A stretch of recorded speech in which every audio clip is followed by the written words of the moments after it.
রাজনৈতিক দলের মধ্যে যে গণতান্ত্রিক চর্চা সেটি তো বাংলাদেশে নাই, একদমই অনুপস্থিত। আপনার দল বা অন্য যে দলই বলি না কেন, সেই গণতন্ত্রের প্রতি শ্রদ্ধাশীল থাকলে এই চর্চাটা আসলে কতটা জরুরি এবং কতটা প্রয়োজন বাংলাদেশের জন্য? ধন্যবাদ। আসলে হাসি লাগে যে আসলে চর্চা নাই।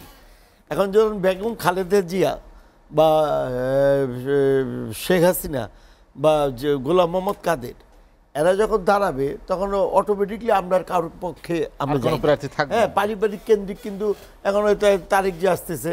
আবার আমাদের দেশের মানুষগুলো সাউথ ইস্ট এশিয়ায় এই একটা প্রবণতা দেখা গিয়েছে যে পারিবারিক রাজনীতি প্রথমত এবি পার্টিটাই, তারপর নূর ভাইয়ের পার্টিটা মতো এখন পর্যন্ত ওই মানে নতুন দেখে, তারপর আবার নূর ভাই ছেলে কিনা আবার ভবিষ্যতে আবার নূর ভাই হয়, ওইটার একটা হিসাব আছে। না, আমাদের কিন্তু গঠনতন্ত্রে আমাদের বলা আছে যে নির্বাচনের মাধ্যমে নেতৃত্ব নির্বাচিত, এবং আমাদের এই যে আছে উচ্চকক্ষ নিম্নকক্ষ, আমাদের দলের কিন্তু একটা কেন্দ্রীয় নির্বাহী পরিষদ, একটা উচ্চকক্ষ আছে।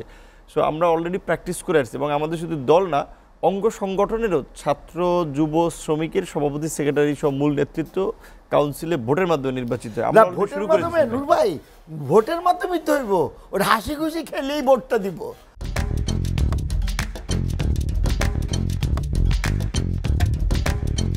হ্যাঁ, মানে আমাদের যে ক্যারেক্টারটা, তবে আমি ওই যে রতন ভাই বললো না যে আমরা আর যে ভবিষ্যতে যেন আর মানে সংবিধান কাটা ছেড়ে না হয়।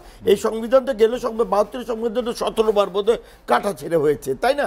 তা আবার রতন ভাই আরেকটা কথা বললো যে আর যেন কেউ শহীদ না হয়। আমরা স্বাধীনতার পর 90-এর আন্দোলন বা 5ই আগস্টের আন্দোলন, এগুলি কি স্বাধীনতার পর কেউ ভাবতে পেরেছিল যে এই দেশে এরকম ঘটনা ঘটবে? ঘটছে তো। হ্যাঁ, এখন আবার ভবিষ্যতে ঘটবে কি না এই সংবিধান যদি বাস্তবায়ন করে বা 72 সংবিধানের সাথে রেখে, তখন কি হবে এই দেশে আবার একটা পরিবর্তন আসে মানুষের। তাই ক্যারেক্টারগুলো অন্যরকম। তো আমি ওই যে আমাদের পার্টির চেয়ারম্যান গোলাম মোহাম্মদ কাদের কিন্তু প্রায় আমার বলতো যে 70 অনুচ্ছেদ কিন্তু আমাদেরকে বাক স্বাধীনতা থেকে মানে বিরত রেখেছে, যেন আমরা কথা বলতে পারি না। 70 অনুচ্ছেদ এরকমই একটা অবস্থা যে দলের বাইরে কথা বলি দল তাকে বাদ দিয়ে দেয়। এখন এটা একটা পরিবর্তন হয়েছে, শুধু অর্থনৈতিক ব্যাপারে বোধহয় ভোট দিতে পারে, বাকিগুলির ব্যাপারে তার স্বাধীনতা দেওয়া হয়েছে। আমি মনে করি যে পার্টিগত ব্যাপারেও এখন ব্যাপক পরিবর্তন দরকার।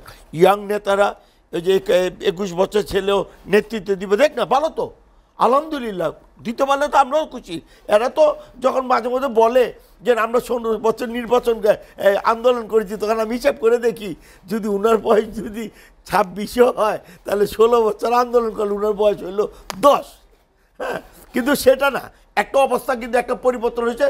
তারা যে আন্দোলন করেছে, নূর ভাইরা যে মাঠে ছিল, নূর ভাইরা ছিল, ওই যে আমি সবসময় বলি নূর ভাইয়ের ওয়াইফ যখন কান্না করছিল, এটাকে আমি আমার পার্টি অফিসিকে বলছিলাম যে এটা কিন্তু মেনে নেওয়া যায় না, এটা নিয়ে মেনে নেওয়া যায় না। একজন ওয়াইফের বক্তব্য শুনলে কেমন লাগে। নূর ভাইয়ের মতো লোকটা যখন আঘাত করছিল, এই যে রতন ভাই আছে, এরা ছাত্র রাজনীতি করে কতবার জেলে গিয়েছে যে এটা কল্পনা করা যায় না।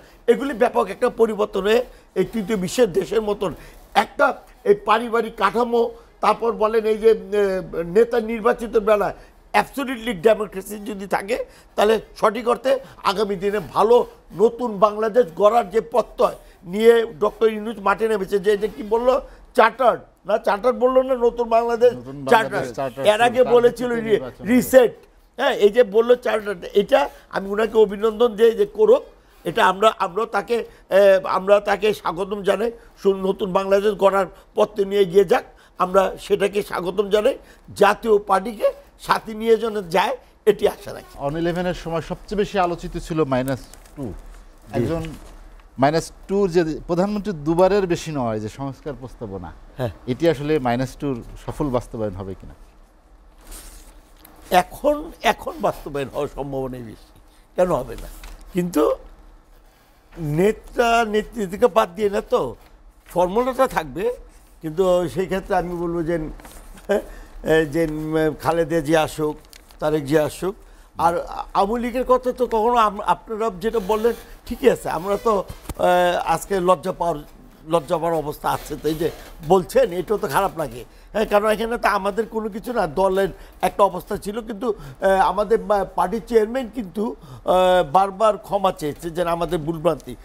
জুলাইয়ের 1 জুলাই এবং 3রা জুলাই পার্লামেন্টে কিন্তু উনি কিন্তু বক্তব্য দিয়েছে যে না, এই যে মুক্তি সেনাদেরকে যেভাবে মারা হচ্ছে এটাকে মেনে নেওয়া যায় না। গোলাম মোহাম্মদ কাদের বারবার বলছে, গাজীপুরের জনসভায় বারবার বলছে, আমি ছিলাম। হ্যাঁ, আমরা পারি নাই, নৈতিকভাবে আমরা হয়তো জোরালোভাবে সমর্থন দিতে পারি নাই যেটা স্টেটমেন্টের মাধ্যমে, কিন্তু আমরা কিন্তু সদল মিলে আমরা শহীদ মিনারে গেছি, আমরা ঢাকা বিশ্ববিদ্যালয়ে গিয়েছি, আমরা যাই না কোনটা, সবাই গিয়েছি যে এটা হাসিনার পতন হোক, এটা আমরা সবাই চেয়েছি। হয়তো পারি নাই কখনো কখনো কিছু কিছু ব্যাপার হয়তো পারি না রাজনীতি করলে, যেটা হয়। নূর ভাই, আই এম রিয়েলি সরি, আপনারা বলছেন লজ্জা লাগে, রতন ভাই বলছেন লজ্জা লাগে, তারপর বলবো যে মনে কিছু নিবেন না, পার্টির চেয়ারম্যান ক্ষমা চেয়েছে।